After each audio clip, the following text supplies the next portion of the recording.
وبركاته. الحمد لله الذي بنعمته تتم الصالحات، نحمده تعالى على إحسانه وشكر على توفيقه وامتنانه، والصلاة والسلام على رسول الله وعلى آله وصحبه ومن والاه. Amma ba'd. Kita melanjutkan kajian kita di kitab Fawaidul Fawaid, ringkasan dari kitab Al-Fawaid,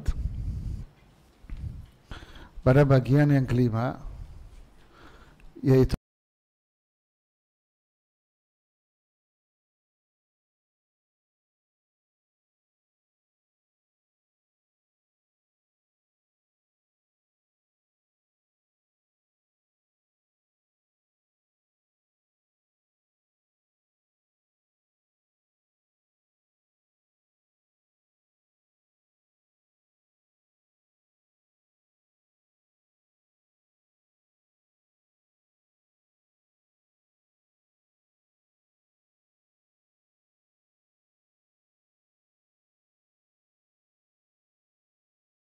apa?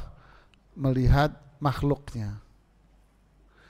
Jadi, melihat makhluknya. Jika makhluknya ini agung, sempurna, menunjukkan bahwa perbuatan Allah pun agung dan sempurna. Jika perbuatan Allah agung dan sempurna, menunjukkan bahwa apa? Apa jemaah? Allah apa? Melihat sifat, melihat buah dari perbuatan akan melahirkan apa? Apa tadi? Kok takut? Apa? Siapa yang tahu? Mengenal Allah dengan cara melihat buah dari perbuatan. Ketika melihat buah dari perbuatan, akan melihat apa? Apa? Apa? Buah itu apa? Ciptaan, hasil. Ketika melihat hasil, berarti ada apa? Ayo coba, ada yang angkat tangan, ada hadiahnya. Hah? Ayo angkat tangan. Melihat buah berarti ada apa? Ada perbuatan, kan gitu kan?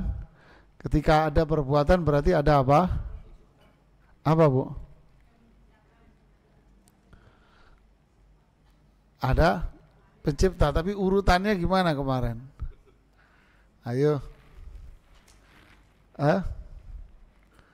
Siapa yang bisa mengenal Allah dengan cara apa? Tafadhal. Ada buah.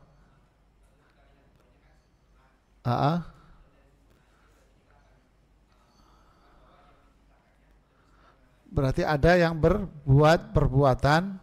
Dari perbuatan berarti ada apa? Ya, namanya apa?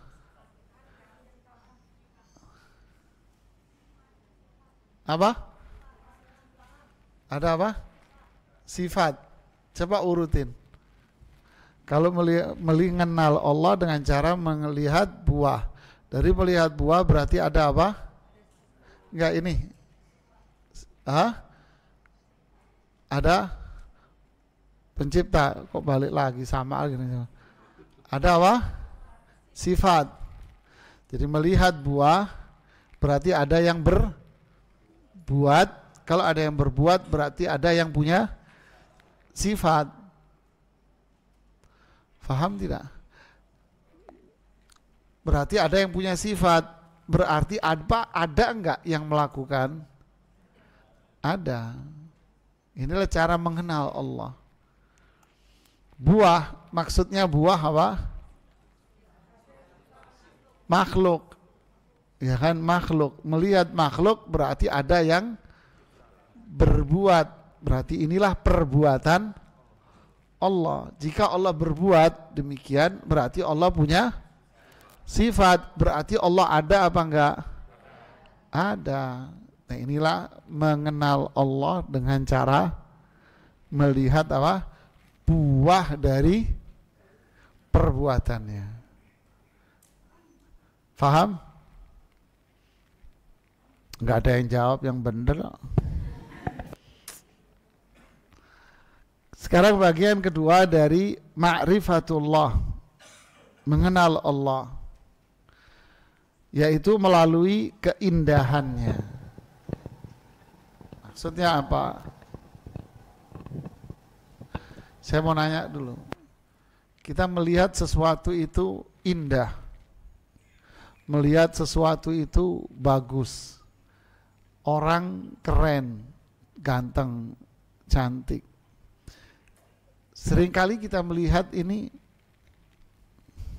dari mananya? Ayo.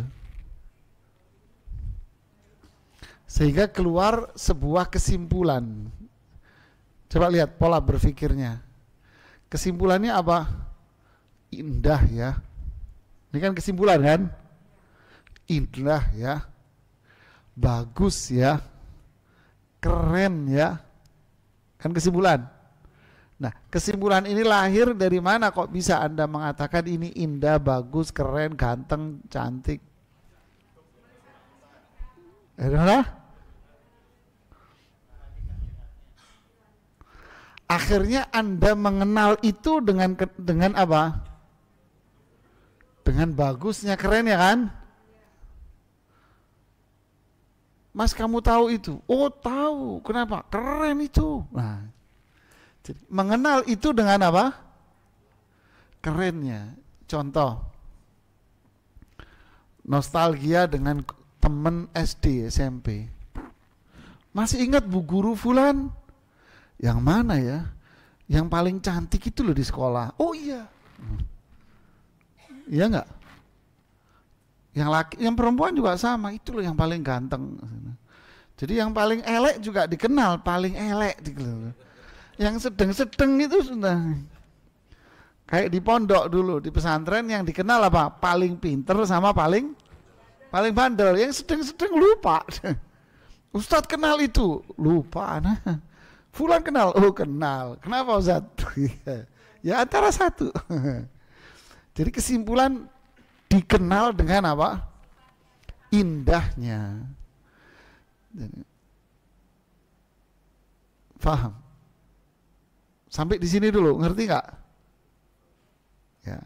Nah, mengenal Allah dengan sifat Allah yaitu indah. Allah itu maha indah.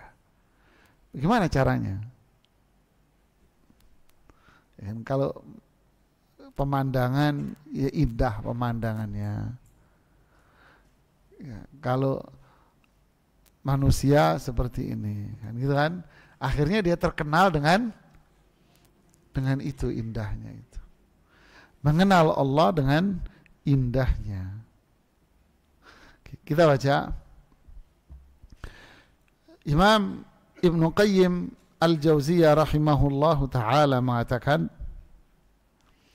di antara bentuk ma'rifatullah yang tertinggi adalah ma'rifatullah dengan mengetahui keindahannya.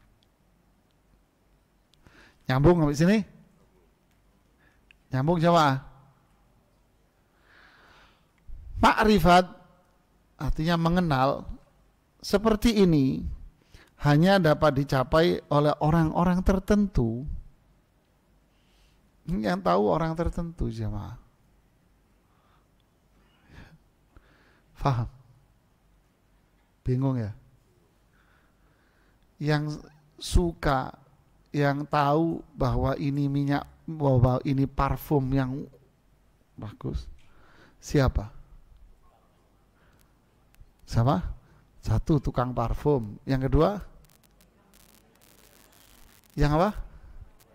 Yang hobi parfum. Yang enggak hobi parfum, tunjukin ini. Sama aja mas. Bener gak? Ya kan? Allah sama aja. Tapi bagi penghobi, ini biasa mas. Dia tahu aroma parfum yang wangi. Berarti apakah semua orang yang tahu? Tidak mas. Tidak semua orang tahu keindahan Pak. Artinya, tidak semua orang tahu keindahan. Yang tahu keindahan itu hanya orang tertentu. Ada lukisan morat marit itu loh, untuk apa ya? Ya kan, abstrak istilahnya kan. Dijual berapa mas? 100 juta. Yang ngelihat wong edan Pak. Tulisan morat marit begini 100 juta. Anda tak tahu balik itu gitu kan ya. Begitulah kira-kira saya ingin memberikan pemahaman yang sederhana. Enggak semua orang ngerti. Ma'rifat seperti ini hanya dapat dicapai oleh orang-orang tertentu, Mas. Semua orang. Kenapa? Karena umumnya manusia mengenal Allah melalui salah satu sifatnya aja. Jadi orang ini kenal Allah karena 1-2 sifatnya. Ya berarti Anda nggak kenal. Anda nggak kenal. Anda belum tahu semua. Dan orang yang paling sempurna ma'rifatnya kepada Allah adalah orang yang mengenal Dia. Lihat kata-katanya. Orang yang sempurna ma'rifatnya, kenalannya sama Allah adalah orang yang mengenal Dia. Dengan mengetahui apa? Allah itu sempurna, Mas. Allah itu sempurna, Mbak, Bu. Indah. Tahu semuanya baru akan lahir sempurna.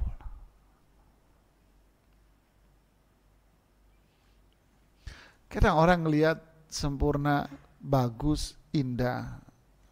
Dari mana? Warnanya toh. Kayak anak kecil ngelihat warna merah, oranye, atau apa, seneng. Ya mah beliin ini.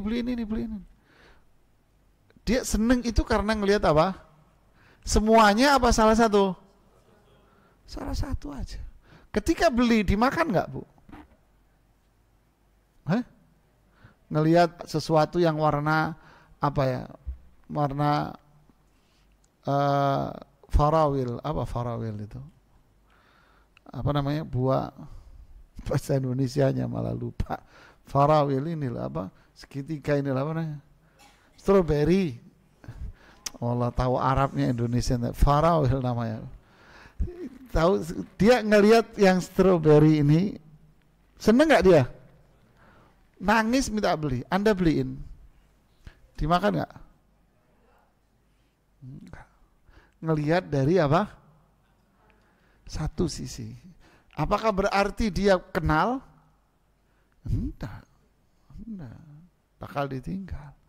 Makanya yang sempurna pengetahuan orang itu yang mana? Yang tahu semua.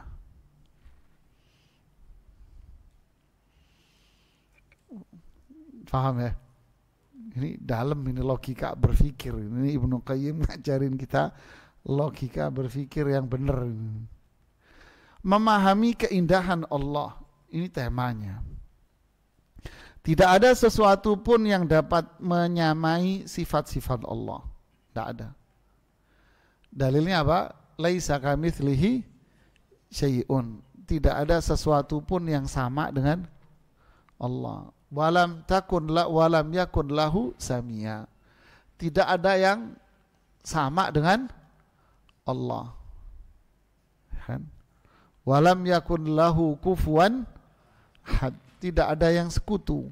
Tidak ada sekutu bagi Allah. Tidak ada yang sama dengan Allah. Kenapa? Allahus samad. Karena Allah itu sempurna dengan nama-namanya, dengan sifatnya, samad.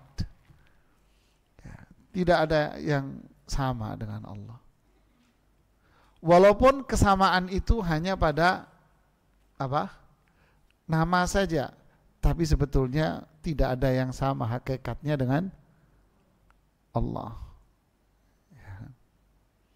Bentuk sama, namanya sama, rasanya bisa beda. Pisang beda-beda. Kentang, ya, kentang bentuknya sama. Coba Anda makan kentang di sini, Anda pergi ke negara lain makan kentang di negara itu, bentuknya sama, tapi rasa kentangnya itu sama nggak, Bu? Nggak tahu ya, beda rasanya. Begitulah buah-buahan dan seterusnya. Cabai bentuknya sama, pedesnya beda. Ini yang bisa kita lihat, apalagi bicara tentang Allah. Tidak ada yang sama Allah. Seandainya, ini kaidah dalam memahami, dalam mengenal Allah. Ingat, tidak ada yang sama dengan Allah. Fahami ini akidah nih. Seandainya Anda membayangkan semua makhluknya mempunyai keindahan yang sama seperti makhluk terindah di dunia, kemudian Anda membandingkan keindahan lahir dan batin mereka semuanya dengan keindahan Allah, sampai di sini paham? Tak ulangi lagi ya. Perhatikan ini, jangan ngelamun. Seandainya Anda membayangkan semua makhluknya, ya, ini semua makhluk ini Anda bayangin, Anda lamunin, mempunyai keindahan yang sama. Artinya yang laki-laki semuanya ganteng-ganteng deh kayak Nabi Yusuf. Umpamanya. Seandainya perempuannya cantik-cantik sudah luar biasa. Sama di dunia ini. Kemudian Anda membandingkan keindahan lahir dan batin mereka semua itu dengan keindahan Allah. Anda coba bandingkan dengan keindahan Allah. Niscaya keindahan makhluk-makhluk itu tidak ada nilainya sama sekali. Anda yang laki ini semua kayak Nabi Yusuf. Tempat pemandangan terindah di dunia. Lalu Anda mau bandingin dengan Allah, nggak ada artinya. Kenapa? Karena Allah tidak ada yang sama. Nggak ada yang bisa nandingi. Coba lihat di sini. Niscaya keindahan makhluk-makhluk itu tidak ada nilainya sama sekali. Bahkan perbandingan antara sinar lentera yang redup dan sinar matahari yang memancar kuat sekalipun tidak bisa mewakili perbedaan keindahan antar keduanya. Allahu Akbar. Faham? Anda ini mau bandingin antara lentera sama matahari. Tak nyambung sama sekali jemaah. Padahal menurut kasat mata kita melihat ini sudah wow, gitu kan, wah indah, wah ganteng, wih keren, wih hebat, wih wah, sudah. Ya kan? Terus Allah bagaimana? Ya? Lebih, berarti ini ya biasa aja lah mas, jangan lebay lah. Iya kan? Allah lebih mas. Nah, kembali kepada prinsip yang pertama, bahwa ini adalah apa? Ayo. Ini adalah apa? Apa mas? Buah. Berarti ketika yang super indah ini menurut kasat kita ini buah, berarti ada yang apa? Ada yang berbuat. Yaitu siapa? Allah. Berarti sifatnya itu bisa menyambungin. Tak kasih hadiah inti mas. Lu guyu gak gelem toh mas? Ora gelem. Fadal. Enggak, biar dia yang maju.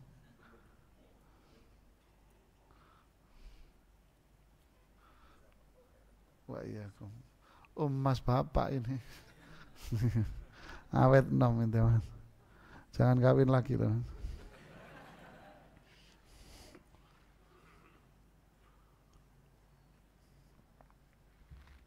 Faham ya? Kalau dikaitkan dengan yang pertama, andai semua yang di alam, yaitu ini buah nih, semua indah, Anda mau bandingin sama Allah?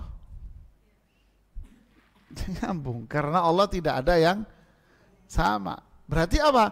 Anda membandingin antara lampu lentera sama, orang Jawa bilang cempluk. Tahu cempluk Anda? Apa bahasa Indonesia cempluk, Pak? Ya lentera itu kali, lentera.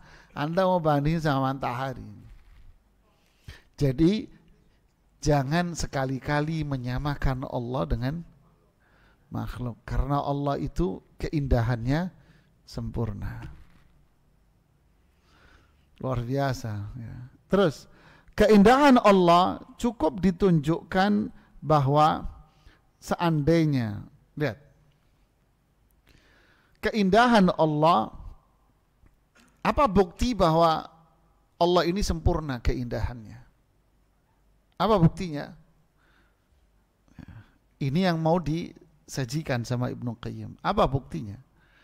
Nih, keindahan Allah cukup ditunjukkan, ini buktinya, bahwa seandainya hijab ini apa?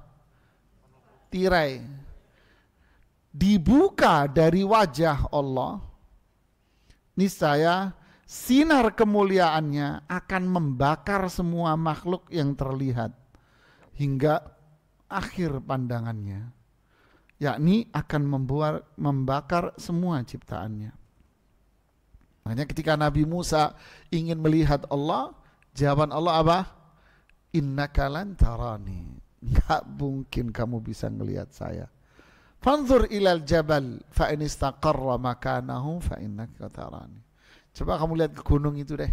Kalau gunung itu tetap kokoh, kamu bisa melihat saya. Baru cahayanya saja sudah gimana jemaah? Nunjukkan bahwa sifat Allah tidak akan sama dengan buahnya, makhluknya.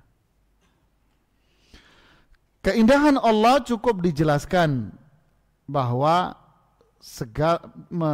keindahan Allah cukup dijelaskan bahwa karena segala keindahannya, baik lahir maupun batin, juga di dunia dan akhirat, semua itu berasal dari ciptaannya.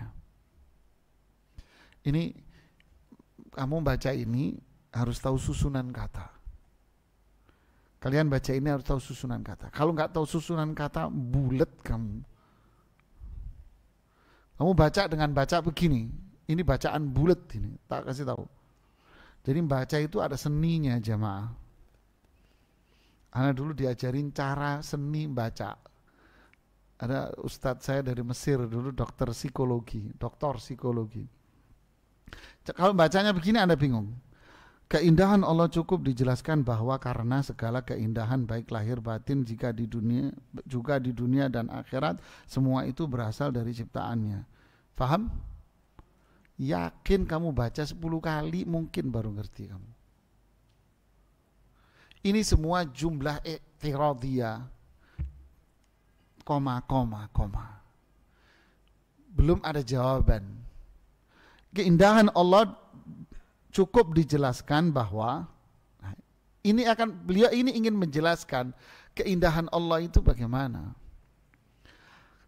Karena segala keindahan semua itu berasal dari ciptaannya. Itu sebetulnya. Jadi keindahan Allah cukup dijelaskan dengan cara apa? Segala keindahan semua itu berasal dari ciptaannya. Itu sebetulnya kalimatnya. Cuman beliau ingin mempertajam segala keindahan yang mana lahir ataupun batin. Yang mana, di mana, di dunia maupun di akhirat. Semuanya ini berasal dari mana? Allah yang bikin, Mas. Nah, kembali kemana? Ma'rifatullah yang pertama. Allah yang bikin ini. Lah kalau buahnya begini, berarti sifat Allah jauh lebih sempurna, lebih indah lagi yang nggak bisa kamu bayangin. Paham sampai sini ya? Lantas, bagaimana kiranya keindahan zat yang telah menciptakan segala keindahan tersebut? Lantas bagaimana keindahan Allah? Ya nggak mungkin lah kita bisa menyamakannya. Nggak bisa Anda menyamakannya.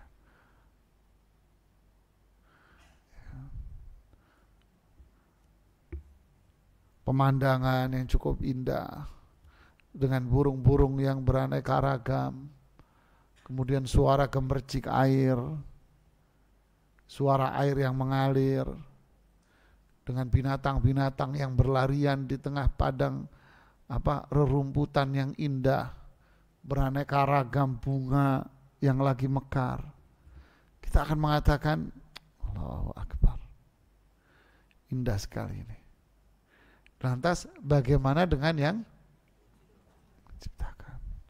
Tidak akan bisa kita samakan. Keindahan Allah cukup digambarkan bahwa karena dialah yang memiliki semua kemuliaan. Ini terjemahannya juga agak bulat sebetulnya. Keindahan Allah cukup digambarkan dengan apa? Dialah yang memiliki semua kemuliaan. Jadi kita menggambarkan keindahan Allah dari mana? Ya lihat aja ciptaannya. Indah enggak? Indah. Ya berarti Allah enggak bisa kamu bayangin. Allah maha indah enggak? Lihat aja ciptaannya. Mulia enggak ciptaannya ini? Mulia. Ini mulia ini ciptaannya. Sempurna ini. Manusia, laqad khalaqnal insana fi ahsani taqwim. Sempurna ciptaan. Sampai para ulama tafsir ada yang mengatakan, apakah berarti makhluk yang lain tidak sempurna?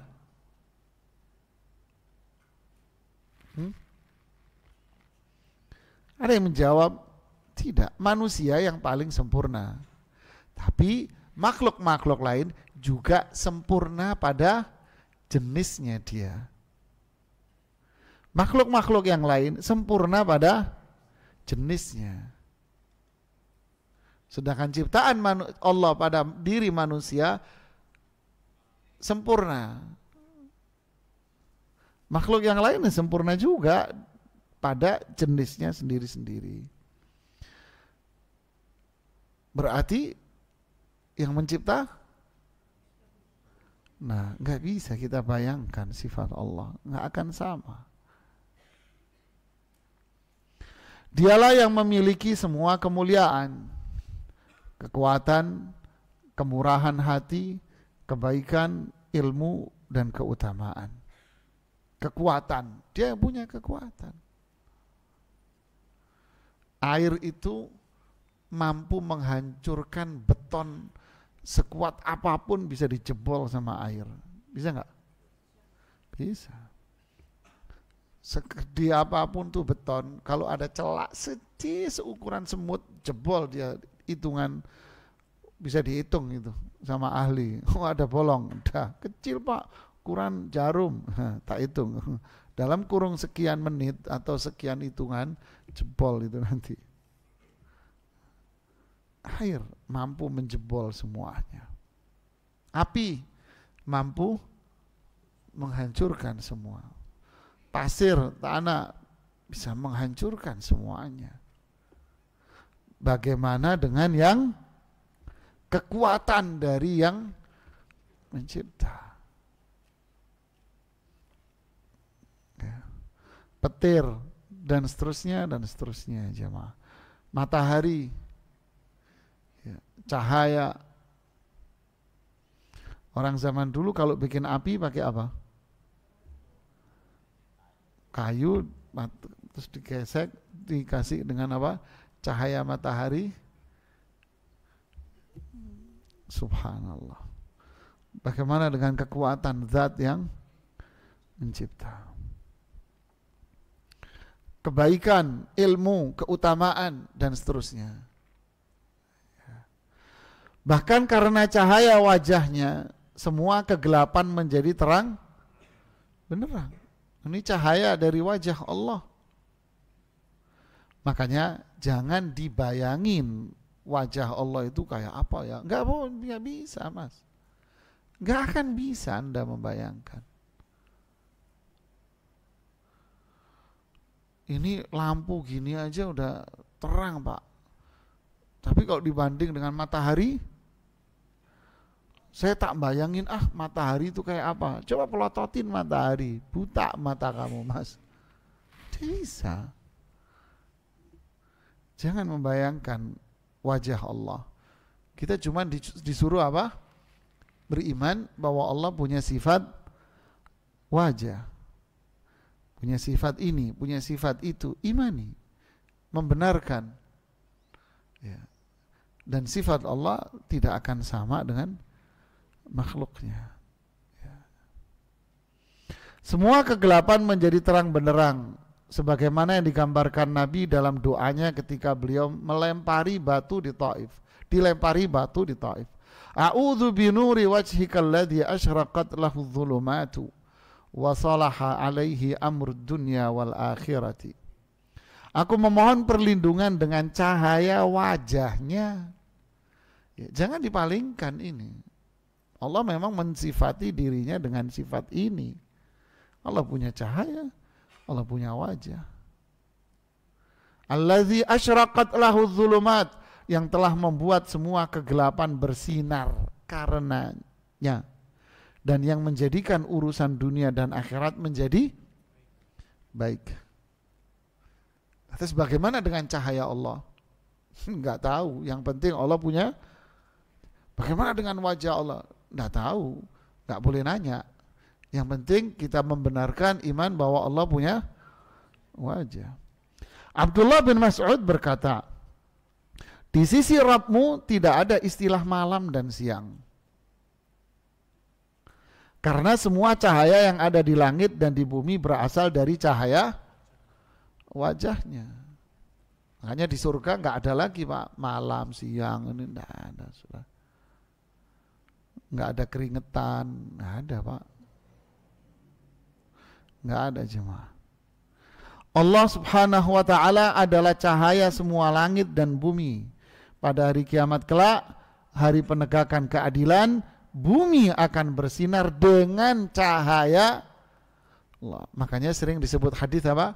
Tidak ada perlindungan kecuali perlindungan Allah. Nah, kalau tidak dikasih perlindungan sama Allah, berarti apa di akhirat nanti? Gelap, Pak. Di antara doa yang diucapkan untuk orang yang meninggal apa? Wa nawwir qabrah. Ya Allah, berilah cahaya di kuburannya. Cahaya siapa? Cahaya Allah. Nah, ini dunia bisa bersinar, akhirat bisa bersinar dengan sinar Allah, cahaya Allah.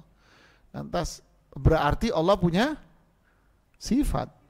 Berarti sifat Allah enggak sama. Ya, jangan dipalingkan, jangan dibuang, jangan diartikan dengan yang enggak di luar itu. Iman aja sudah. Oh, Allah tidak, Allah itu ada. Allah punya sifat yang tidak sama dengan makhluknya. Salah satu nama Allah yang termasuk Asmaul Husna adalah Al-Jamil, yang maha indah.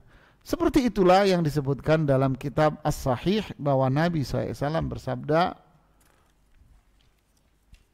Innallaha jamilun yuhibbul jamal. Sesungguhnya Allah itu indah dan mencintai keindahan. Jadi kembali lagi, bagaimana kita tahu Allah itu indah? Nah, tadi kan berarti jawabannya sama. Dari apa? Dari mana? Dari ciptaannya. Ciptaannya aja begini, apalagi Allah. Dia yang berbuat berarti dia punya sifat, berarti Allah itu ada.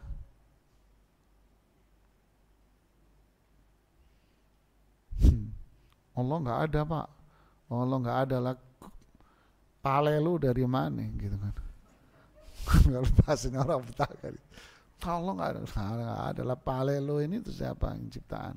Nggak ada dengan sendiri ente. Ya bahlul gituin. Terus keindahan Allah sendiri. Nah ini lihat ini, perhatikan. Ini kesimpulan beliau, lihat ini. Bukan kesimpulan ya, ini rincian permasalahan.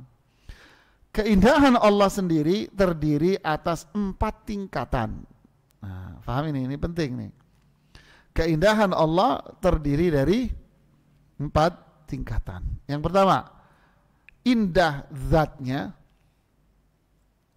2, indah sifatnya. 3, indah perbuatannya. 4, indah nama-namanya. Jadi apa? Indah zatnya, indah sifatnya, indah perbuatannya, dan indah namanya.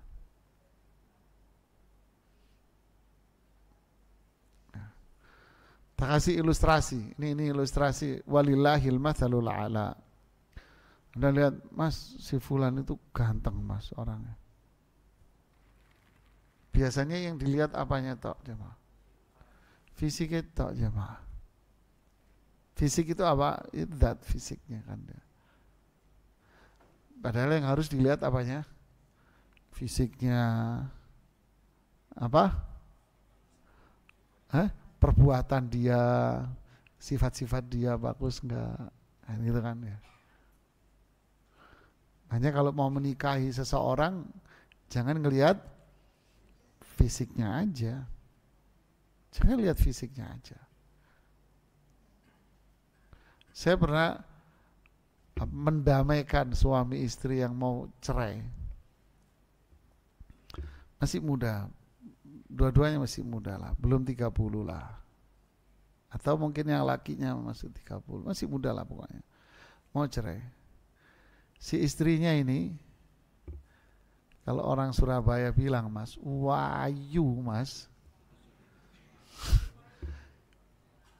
Ya wajah hidungnya hidung Arab, matai mata belok, putih kayak orang Sunda, wis campur-campur, Mas. Sampai waktu dia datang itu ada koordinator pengajian mak-mak ini yang umurnya sudah umur VIP. Kan saya nggak ngomong usia tua, Bu, yang ngomong VIP lah. Yang ini ekonomi semua gitu. Kelas istimewa ini yang mah. Ustaz tak temeni Ustaz ya? Iya temeni, Bu. Tahu kenapa? Karena saya nunduk aja dari tadi. Cerai, Mas. Tapi alhamdulillah enggak jadi. Setelah beberapa bulan saya ketemu sama dia, suaminya. Ustaz, saya suaminya, Ustaz, dari ini. Itu sontak tak tabok pipinya tuh orang. Bego lu, tapi kenapa Ustaz? Iya, binimu cantik mau lu cerai, bahlul, saya bilang. Ketawa dia. Inilah manusia, jemaah. Inilah manusia. Kalau melihat sesuatu hanya dari satu, apa kata Ibnu Qayyim tadi?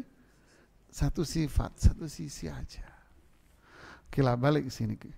Jadi Allah itu indah, jemaah. Padahal manusia penuh dengan apa? Kelemahan. Ya, manusia ini lemah. Ada keindahan. Ya. Ini buah. Bagaimana dengan itu tadi prinsipnya? Allah itu indah, zatnya, sifatnya, perbuatannya, namanya. Diurai sama Ibnu Qayyim. Maka itu semua nama Allah itu baik. Semua sifatnya sempurna. Namanya baik, sifatnya sempurna. Perbuatannya semuanya ada hikmahnya. Nah, namanya baik, sifatnya sempurna, perbuatannya banyak baiknya, ada hikmahnya. Semua yang dia perbuat pasti baik. Pasti maslahat, pasti adil, dan pasti apa? Rahmat. Pasti jamaah. Kenapa saya sakit? Allah nggak adil nih. Nah, berarti dia nggak kenal Allah. Anda sakit, berarti ini namanya apa? Ya, perbuatan Allah. Allah menentukan takdirnya, perbuatannya pada Anda bahwa Anda sakit. Perbuatan Allah semuanya apa? Baik. Baik itu.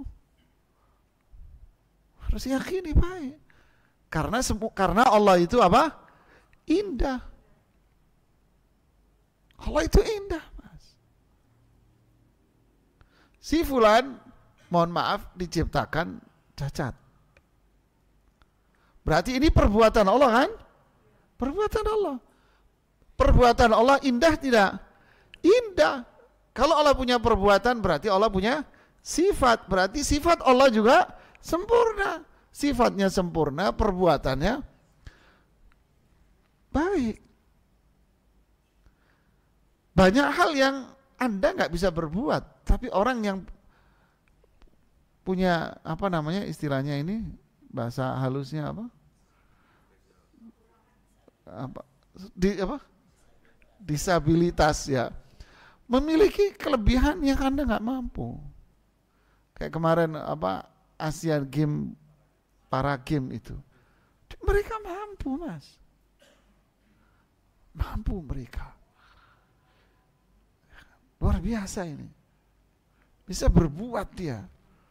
Berarti apa yang diperbuat sama Allah berarti baik, karena sifat Allah sempurna. Begitulah jamaah. Ya, kita dengarkan azan dulu. Bahasan Imam Ibnu Qayyim tentang mengenal Allah Subhanahu wa taala. Yaitu apa? Melalui apa? Keindahan dari buahnya. Menunjukkan bahwa Allah itu indah. Sifatnya tidak sama dengan makhluknya. Keindahan Allah, keindahan zat, keindahan zat dijelaskan oleh Imam Ibnu Qayyim. Adapun keindahan zat Allah serta segala yang berhubungan dengan zatnya, hal tersebut tidak bisa dijangkau dan diketahui oleh selainnya. Tidak mungkin manusia bisa menjangkau, memahami, mengetahui zat Allah. Nggak mungkin, jemaah.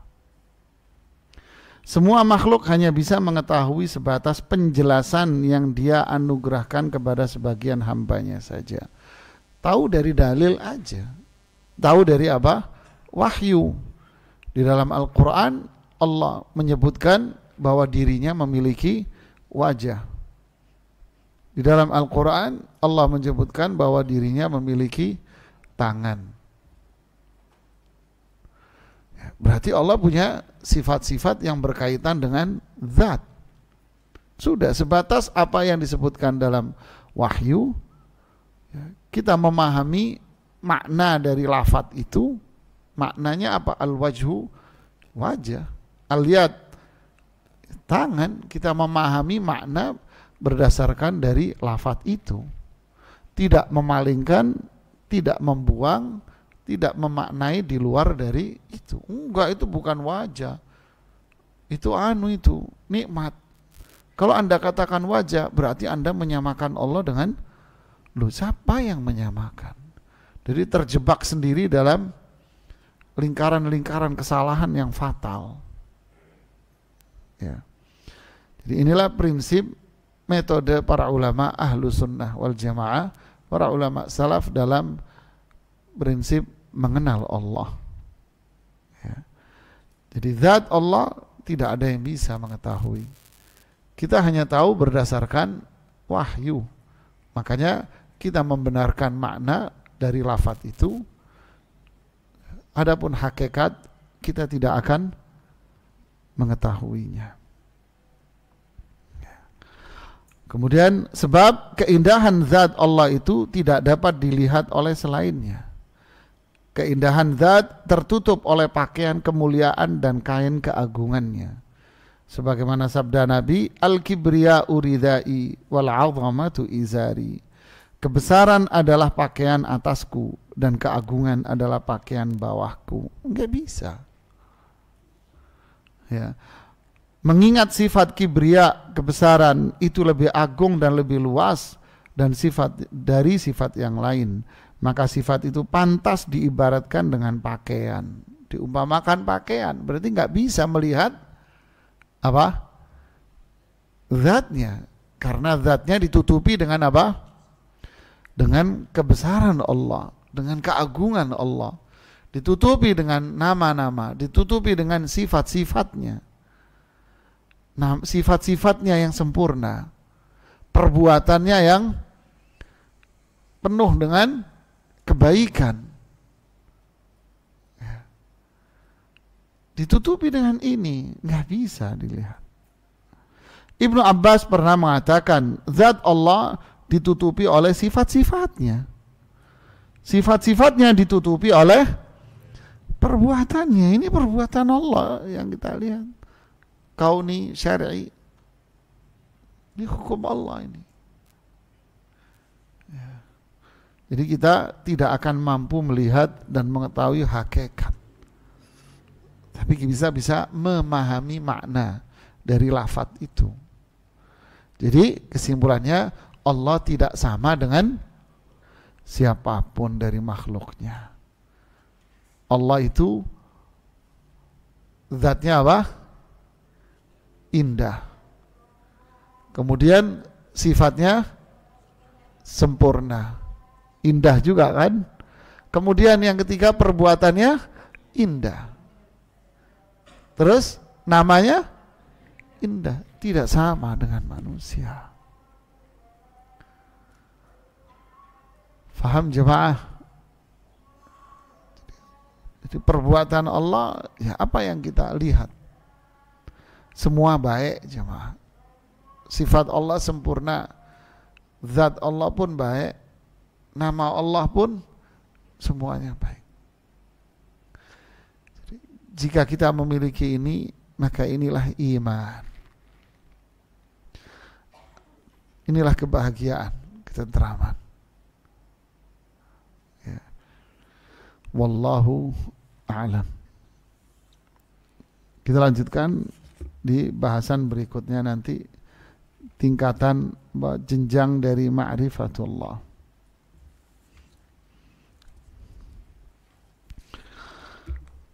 Silakan kalau ada yang mau bertanya. Silakan Pak.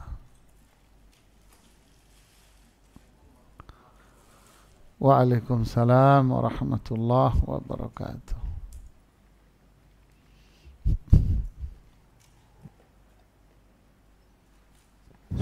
Assalamualaikum warahmatullahi wabarakatuh. Waalaikumsalam warahmatullahi. Bismillahirrahmanirrahim. Mohon izin Pak Ustadz. Jujur saya juga di sini sedang belajar Pak Ustadz. Belajar. Sama Pak, saya di sini juga belajar Pak. Iya Pak Ustadz. Jadi terkadang antara akal dan pengetahuan itu tidak sejalan, disadari Pak Ustadz. Pemahaman akal kita yang diterima ini dengan pengetahuan yang ada tidak sejalan, itu dipahami.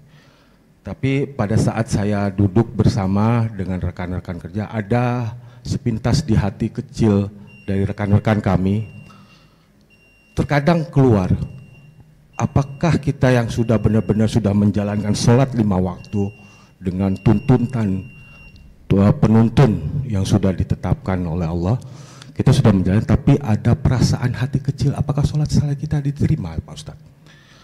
Itu pertanyaan itu keluar dari rekan-rekan saya yang bertanya, dan itu juga seakan-akan saya juga ingin bertanya.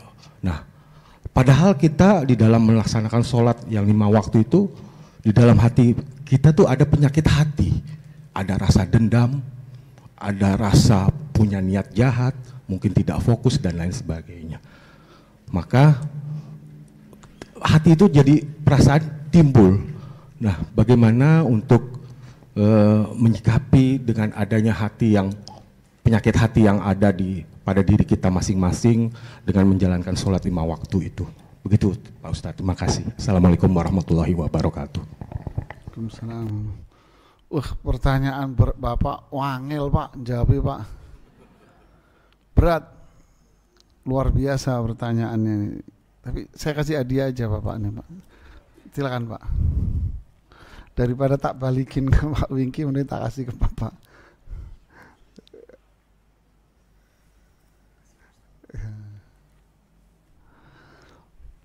Pertanyaan Bapak ini terdiri dari beberapa komponen.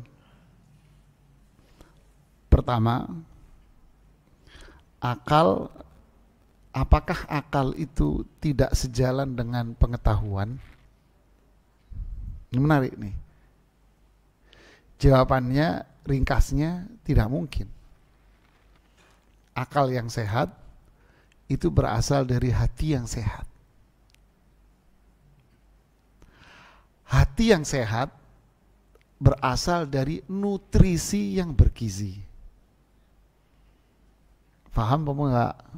Belum. Nutrisi yang sehat itu apa? Ilmu, Pak. Yang dibahasakan tadi dengan pengetahuan. Ilmu.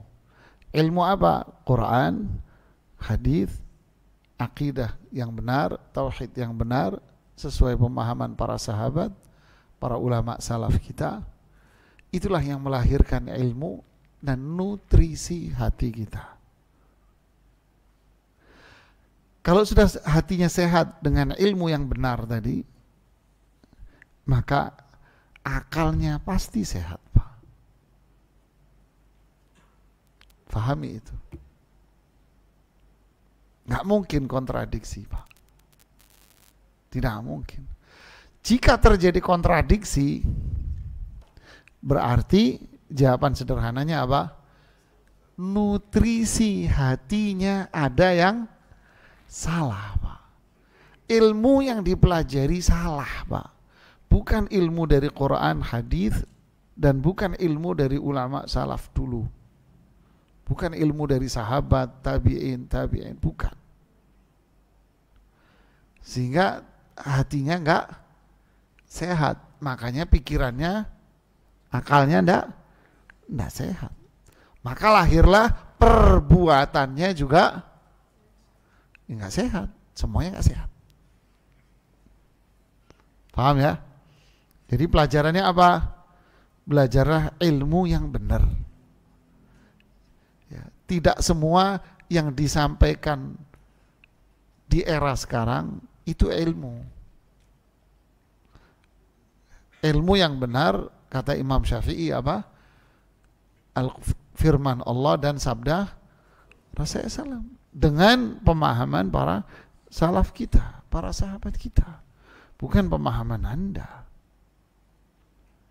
Inilah ilmu yang sehat. Inilah hati yang sehat, pikiran yang sehat. Bagian yang kedua, sholat kita rasanya jauh dari tuntunan. Kalau dari sempurna memang tidak ada yang sempurna.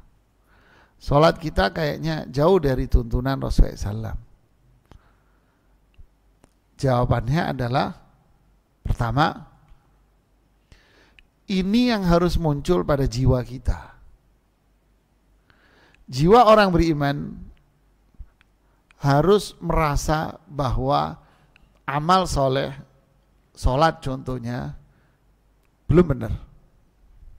Ini adalah perasaan orang baik.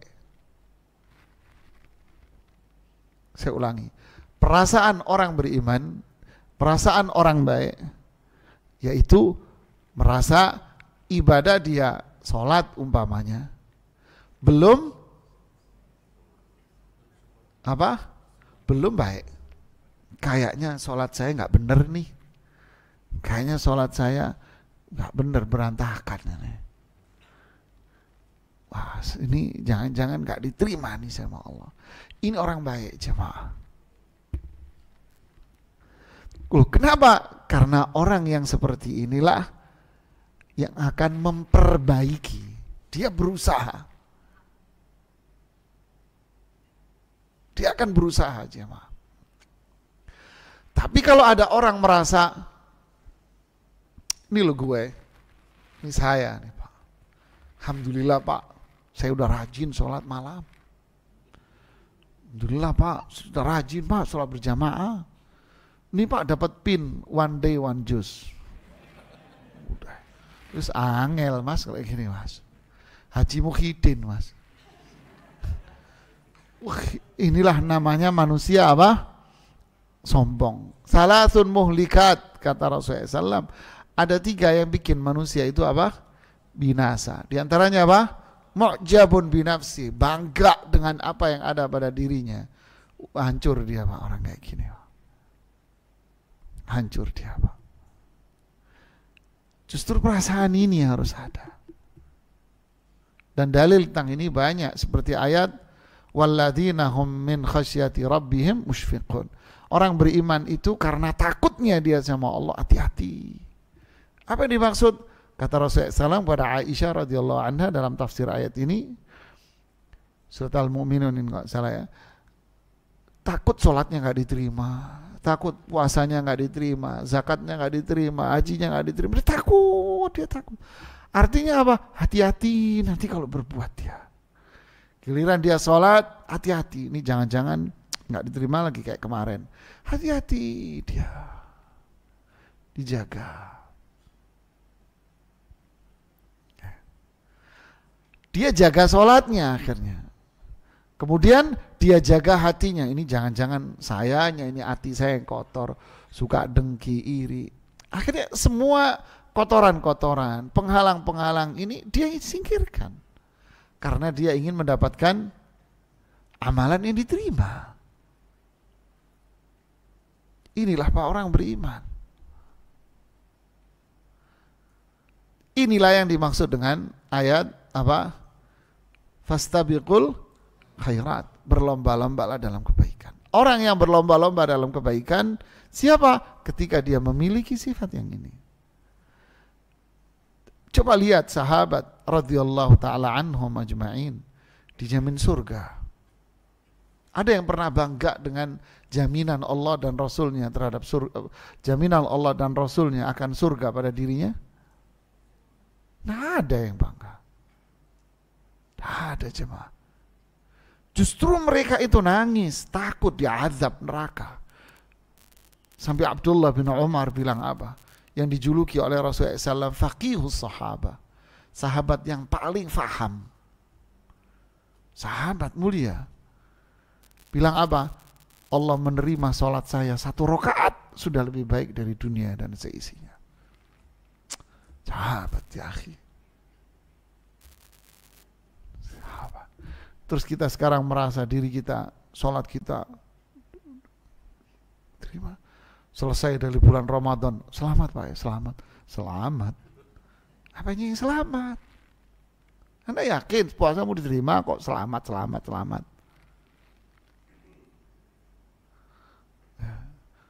Di musim haji, selesai dari haji, pelukan orang.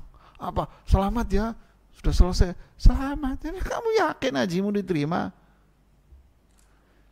Dulu nangis Pak, bukan selamat, nangis. Orang dulu nangis. Apa iya saya diterima? Apa iya saya bisa melakukan lagi? Selamat. Nah inilah, ini iman. Ini akhlak Pak. Ini ibadah ini. Ini yang harus ada pada diri kita. Ya. Karena iman muncul seperti ini. Lahirlah akhlak apa? Tawadhu, dia enggak ada sombong.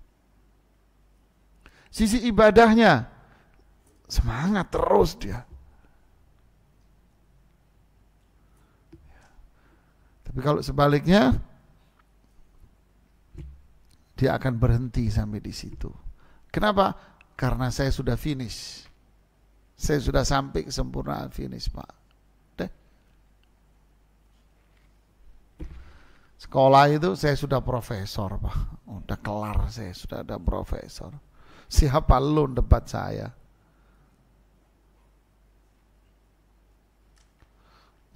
Dulu saya masih kuliah S2, ada dokter, dosen S3 seperti ini wataknya. Sombong. Maaf Pak. Maaf Pak. Yang Anda ketahui itu satu sisi Pak. Anda belum banyak satu sisi tahu Pak. Merah mukanya ngamuk sama saya Pak. Ya akhi, sombong amat Anda. Jadi inilah jemaah. Akan berhenti stuck di situ. Makanya dosa manusia pertama itu apa? Dosa makhluk Allah yang pertama apa? Sombong. Dan karena inilah yang pertama, iblis diusir dari surga. Jangan punya sifat ini yang merasa hebat. Ya. Wallahu a'lam. Ada lagi? Hanya pertanyaannya hebat Pak, sulit untuk dijawab itu. Jadi saya kasih hadiah aja Bapak. Ya, ada lagi yang mau bertanya? Silakan.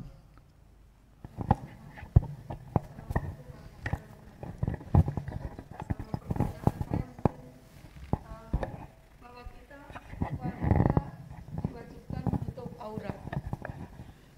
Apakah ketika kita sholat dengan menutup wajah itu dibolehkan? Yang pertama. Yang kedua, kita sering mendengar bahwa kita carilah teman-teman yang solehah atau teman-teman yang berakhlak mulia. Apakah dengan teman itu bisa membawa kita berharap kelak mendapatkan syafaat melalui teman itu?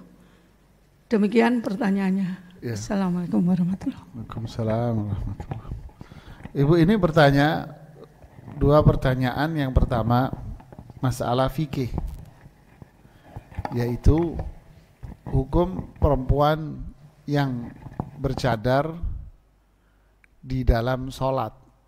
Apakah dia wajib juga menutup wajahnya atau tidak? Ini masalah fikih. Yang jelas para ulama berbeda pendapat masalah hukum bercadar. Para ulama fikih berbeda pendapat antara yang mengatakan wajib dan antara yang mengatakan tidak wajib, hanya sekedar afdol saja, tidak wajib. Ini perbedaan para ulama fikih yang sudah populer dari zaman dahulu. Ya. Masalah yang kedua, perempuan ketika sholat apakah boleh membuka wajahnya? Nah, di sini para ulama sebatas yang saya ketahui sepakat bahwa ketika dalam sholat perempuan tidak boleh membuka wajah, tidak boleh menutup wajahnya. Walaupun para ulama yang mengatakan bahwa cadar itu wajib. Yang mengatakan cadar wajib, tetap mereka mengatakan ketika sholat harus dibuka. Ketika sholat harus dibuka. Sebagaimana pula pada waktu haji, maka mereka harus membuka, perempuan ini harus membuka cadarnya. Mereka yang mengatakan cadar itu wajib mengatakan jika perempuan ini sholat di hadapan laki-laki, maka dia boleh menutup wajahnya. Tapi kalau dia sholat di tempat khusus perempuan, maka haram bagi dia menutup wajahnya. Paham? Haji tidak boleh sama sekali dia menutup wajahnya. Tidak boleh sama sekali. Itu pelanggaran. Tapi yang boleh bagi perempuan di musim haji ketika dia haji adalah mengurai kain di hadapan wajahnya. Boleh.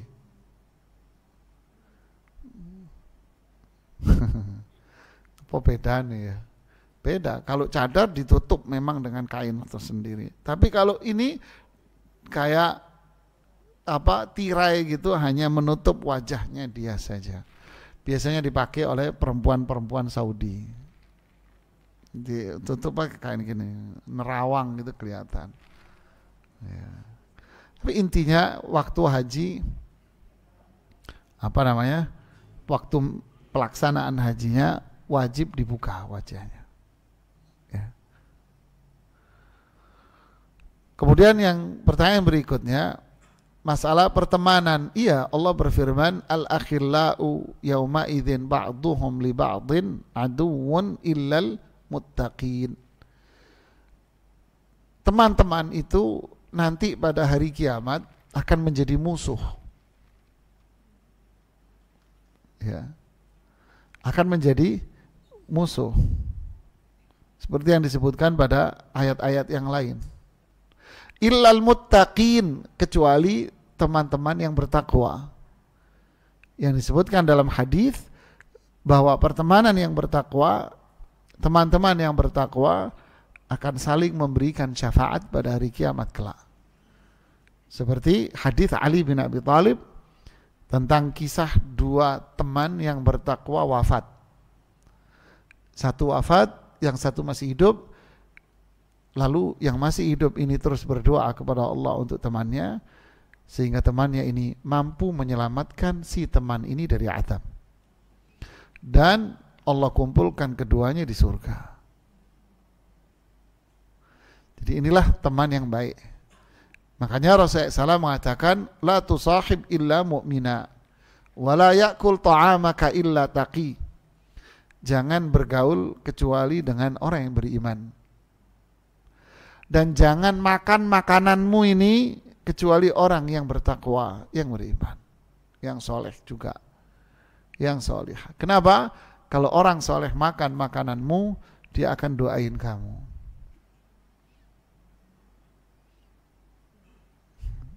Kamu akan dapat kebaikan dan keberkahan dari kebaikan dia. Tapi kalau orang yang tidak soleh makan makananmu, minimal Anda jadi perokok pasif. Kenapa? Karena dia habis makan ngerokok. Itu minimal ya jamaah. Jadi inilah sabda Nabi, jangan bergaul kecuali dengan yang beriman, dan jangan makan makananmu kecuali yang bertakwa. Jadi kalau punya acara di rumah, undang orang yang baik-baik aja. Nanti dia doain kamu dan akan terkena kebaikannya pada diri Anda dan rumah Anda. Malaikat akan datang dan seterusnya kebaikannya. Wallahu a'lam. Pertanyaan terakhir. Ya.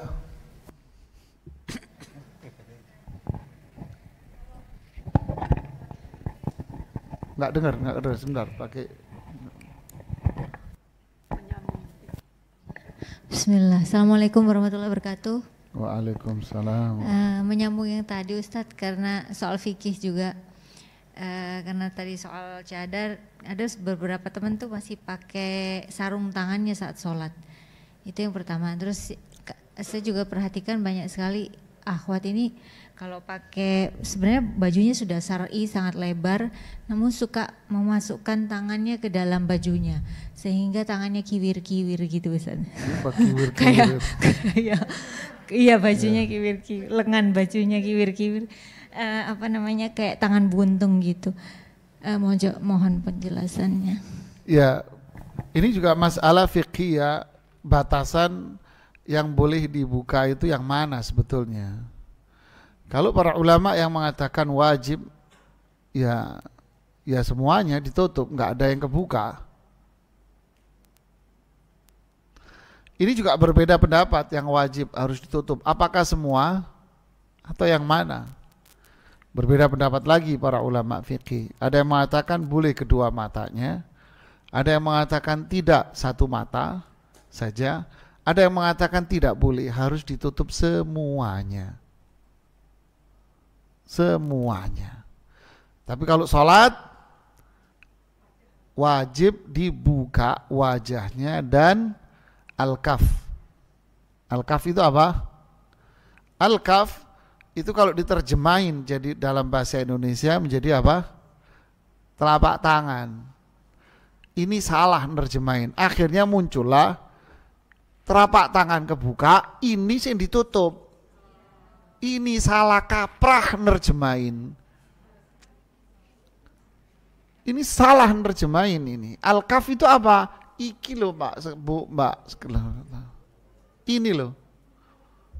Ini bahasa Inggrisnya ugel-ugel. Gitu loh, oh Jawa Bu. Ini loh, sampai ini yang boleh dibuka. Udah sampai sini aja. Bukan ini dibuka terus ini ditutup jadi kayak lucu begitu akhirnya. Ini tok dikasih kain, terus dikasih apa? Iketannya di sini. Jadi ini putih, ini kayak buka. Ini apa ini? Yang ngajarin siapa ini? Ini loh, sini yang saya nyatakan ini. Ini yang kebuka. Nah, di dalam mazhab lain yang mengatakan cadar tidak wajib, berarti boleh perempuan membuka wajahnya, dia boleh buka ininya. Dan buka apa? Ini sini boleh. Ini loh, tangan ini loh. Yang buat nempeleng ini loh Pak. Kalau gampang kan gitu ya. Ini loh. Gini. Ya. Nah ini perbedaan fikih dari para ulama fikih yang kita mentolerir perbedaan pendapat yang seperti ini. Ya. Wallahu alam. Terus yang salah yang mana? Yang salah yang nggak pakai jilbab. Nah itu Ibu. Ya mungkin ini yang bisa saya sampaikan. Semoga bermanfaat buat saya dan kita semuanya. Subhanakallahumma bihamdika.